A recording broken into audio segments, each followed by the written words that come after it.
aircraft, and he needed assistance. So we rolled up his chute, and I had that, and with him on one shoulder and the parachute in the other, we made our way back down to the road. And by the time we got there, the Edison service crew had been working several miles up the road, and they had seen this, and they came up there, and they had some first aid equipment, and they had water and one thing and another, and so they could give us some assistance there.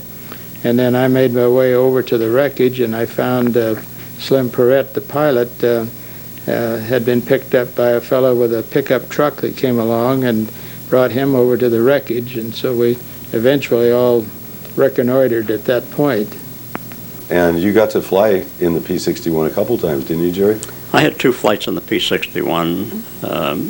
One we went out over the ocean, took off from Hawthorne Field here, and the pilot was Max Stanley, and I was sitting in the second seat right behind the pilot, and he went down low over the ocean, about 50 feet or so off the water, and he fired the upper turret guns, and that was a very deafening sound. And then he fired the 20 millimeter cannons in the belly, which was more like a boom, boom, boom, boom. And in all, it was a very exciting flight. I helped design the airplane, and it was a very thrilling project. Your landing was much more uneventful, I assume, than Roy's. My landing was very uneventful. Although I will say I was able to look out and see the landing gear when the wheel touched the ground, and the landing gear strut actually bent way back and came forward. I didn't realize that things deflected that much. What looks like something very solid can actually deflect. That was very surprising. There were several versions of the P-61, and the one that everybody seems to have this interest in is this was the original night fighter. Yeah, that was the P-61A. It took off from Hawthorne Airport the first time, I think it was 1942, in May, and I watched the flight. I'm sure Roy was there. Vance Breeze was the pilot, and he taxied down to Crenshaw Boulevard, turned around, and the engine stopped. He restarted the engines, and they stopped again, and he restarted the engines.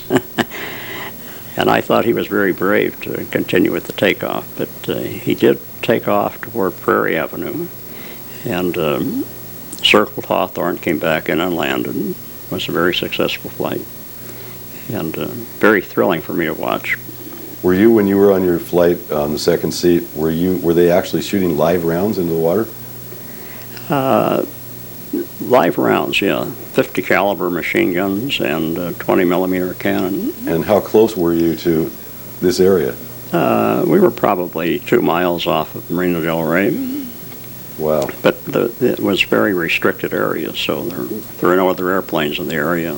There were no boats in the area.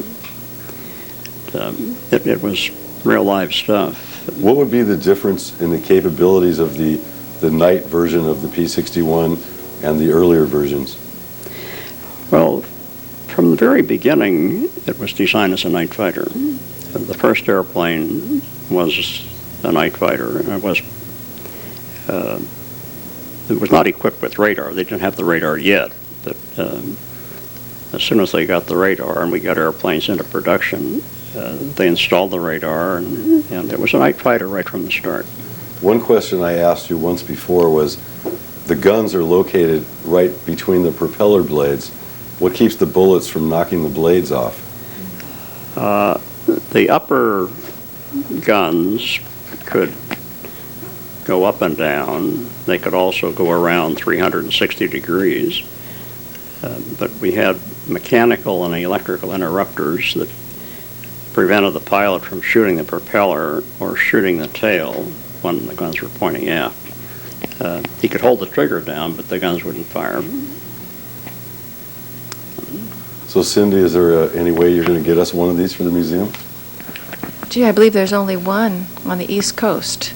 But I do have a question for Roy. Can you show me, Roy, on the model, where it was you had to come out through the window? There's an escape hatch that comes out here, and I was taking pictures. I would remove that and fly with this an open area. And this is the area that I would leave in getting out of the aircraft. And it was down on this bottom side of this engine where the exhaust and the supercharger were, where the gasoline was flowing. It would have been down in this area here. The flame and the raw fuel would run back here, and it sucked up in the wheel well. And then it would be burning there, and it would come back here, and there were pieces of the boom that would be melting off also. And you knew sooner or later that it was going to structurally fail, which it did when Slim was standing up in the cockpit at this area, deciding how he was going to get out, because one of the things that you didn't want to do was to go over the top, because you could be impaled on the muzzles of the guns, or you could catch your harness on there and you'd have a free ride to the ground. So when this weakened enough, the structure failed and the whole empennage tore off of the aircraft, and it threw Slim out when this portion tumbled then. And then when I saw it as I was coming down, after Slim had gotten out, it was inverted in just this section, and the crew nacelle was inverted and was in a flat spin and burning. And it looked like a big kerosene rag falling out of the sky with the smoke and the flames and things coming up from it. So it was in this area that I got out of, and Slim got out from up in this area. Roy, why do you suppose, with all that fuel flowing, free-flowing on that right engine like that, did the engine actually quit running? Well, we made sure that it quit, because there was nothing we could do about the fuel, because that was gravity feed from the tank down to that point. And we shut the engine down, and then eventually the other engine quit also. And when the fire was burning up in the wheel well, it burnt the control cables, so we had no control of the aircraft. And that's why the airplane was literally falling out of the sky. And between the time that we started trying to get Slim into his harness and the time that I got out, we probably went from about 13,000 feet down to, the terrain was about 2,500, between 2,500 2,800 feet there, I think, at that point. We had probably fallen to about 5,000 feet above terrain. And then Slim got out a little later than I did, because I left a few seconds ahead of him. And just was a free ride from then on. How much elevation do you need for the parachute to be effective and to take off? It depends upon air speed, but because we were flying and falling at a gravity rate, probably mostly, we were probably 150 miles an hour, something like that. And your parachute will open at that speed, and at that time we were using 28-foot Irwin air chutes, 28-foot diameter canopy, and probably would open in, I'd say, 250, 275 feet completely. And when that parachute opens, how fast do you slow down? Very quickly. And what speed do you think it slows down to? Well, then you're falling at about the rate of, well, if you have no wind blowing or anything, it's probably about like jumping off of an 8-foot wall. So it really jerks you when the chute opens. Yeah. Well, I used it when I did some demonstrating shoots at the old Mines Field. They had the air shows on Sundays. I used a chute called an Eagle chute, which was designed for closed course racing pilots. It opened at 100 feet. Wow. And that really snapped you. You saw little cartwheels and things for a few seconds afterwards till your circulation got back to normal. But you had to make sure that your harness was very tight and you crossed out of your groin and across your chest, because if it wasn't, you were going to get some rash burns from the harness. I imagine you could hurt your back and shoulders and other things Well, too. depending on what your position was when it opened, because your body is going to snap around. The chute's going to go vertical, And if you're hanging in the air at this point, you're going to torque yourself around, and you can sort of feel your spine kind of snap back together again, so to speak. But you can get snapped pretty good sometimes. Well, I don't think... The chutes they have today, I would love to use those because they're a snap compared to what we used to use. I think I would be terrified to jump out of an airplane with a parachute. Well, if it comes to whether you stay with the aircraft or jump out, you'll find a way. And you'll find that everything slows down to the point it's like slow motion. I think they asked us afterwards when we were talking about and reconstructing this, how long it was between the time we realized that we were going to have to leave the aircraft until we got out. And Slim and I thought, oh, maybe 4.5 minutes. And according to Captain Wharton in the Muroc Tower, they estimated it was about 1 minute and 20 seconds. So we were doing a lot of things very quickly, but it was like it was forever, you know. And you didn't get to take the camera with you when you jumped? No, because I had to put that stuff down to climb up in the forward part of the cockpit to help Slim. And an interesting thing happened with the aircraft when it was inverted and falling. Some of the equipment stayed in the aircraft. Some of it fell out through this open hatch. And the camera that I was using for the newsreels was a 35 millimeter camera. And a fellow, there was about 70 some people that showed up within about 30 to 40 minutes after the impact of the aircraft. And one of the fellows found this camera. The case had come open, but the film was on the reel, and a lot of it could have been salvaged. But he thought that he was doing a good turn, and he unrolled the film and used it as a rope around the wreckage.